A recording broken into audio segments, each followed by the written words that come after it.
امام علی مقام امام حسین رضی اللہ تعالیٰ عنہ شہید کربلا نواسہ مصطفیٰ آپ کا ذکر کیا جاتا ہے، لیکن امام حسن مجتبیٰ نواسہ مصطفیٰ رضی اللہ تعالیٰ عنہ آپ کا ذکر بہت کم کیا جاتا ہے۔ حالانکہ اہل سنت والجماعت کا یہ عقیدہ ہے کہ ہم جس طرح امام علی مقام امام حسین رضی اللہ تعالیٰ عنہ آپ کو امام مانتے ہیں، اسی طرح ہم امام حسن مجتبیٰ رضی اللہ تعالیٰ عنہ آپ کو بھی اپنا امام مانتے ہیں۔ تو بہرحال حضرات ذی وقار امام حسن مجتبیٰ رضی اللہ تعالیٰ عنہ آپ وہ عظیم ہستی ہیں کہ جنہوں نے 25 حج پیدل فرمائے، اور آپ کے بارے میں کتابوں میں آتا ہے کہ امام حسن مجتبیٰ رضی اللہ تعالیٰ عنہ آپ نے پوری زندگی کے اندر 2 مرتبہ اپنے سارے گھر کا مال رائے خدا میں پیش کیا، اور آدھا مال 3 مرتبہ رب ذوالجلال کی راہ میں پیش کیا۔ اور امام حسن مجتبیٰ رضی اللہ تعالیٰ عنہ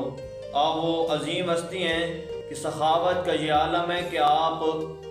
سوالی کو 1 لاکھ درہم و دینار بھی دے دیتے تھے۔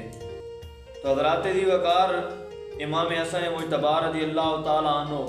آپ کا ان احادیث طیبات کے اندر بھی ذکر آتا ہے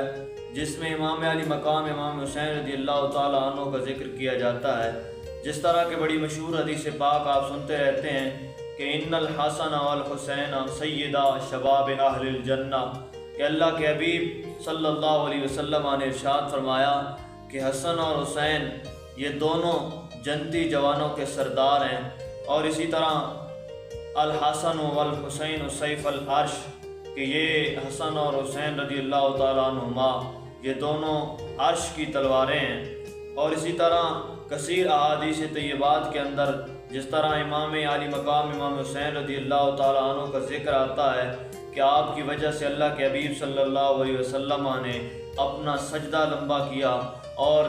اسی طرح احادیث میں آتا ہے کہ امام حسین رضی اللہ تعالیٰ عنہ سرکار کے کندھے پہ سوار تھے تو ساتھ دوسرے کندھے پہ امام حسن مجتبیٰ رضی اللہ تعالیٰ عنہ بھی سوار ہوتے تھے۔ اور اسی طرح امام حسین رضی اللہ تعالیٰ عنہ جس طرح سجدے کی حالت میں اللہ کے حبیب صلی اللہ علیہ وسلم کی پشت مبارک پر سوار ہوئے، امام حسن مجتبیٰ رضی اللہ تعالیٰ عنہ بھی ساتھ تھے۔ تو پیر صاحب فرماتے ہیں کہ اللہ آل بیت کے ساتھ ہے، اسلام کا وقار اسی گھر کے ساتھ ہے۔ تو جس طرح امام حسین رضی اللہ تعالیٰ عنہ کا ذکر کیا جاتا ہے، اسی طرح امام حسن مجتبیٰ رضی اللہ تعالیٰ عنہ کا ذکر بھی گرجدار آواز کے ساتھ کرنا چاہیے۔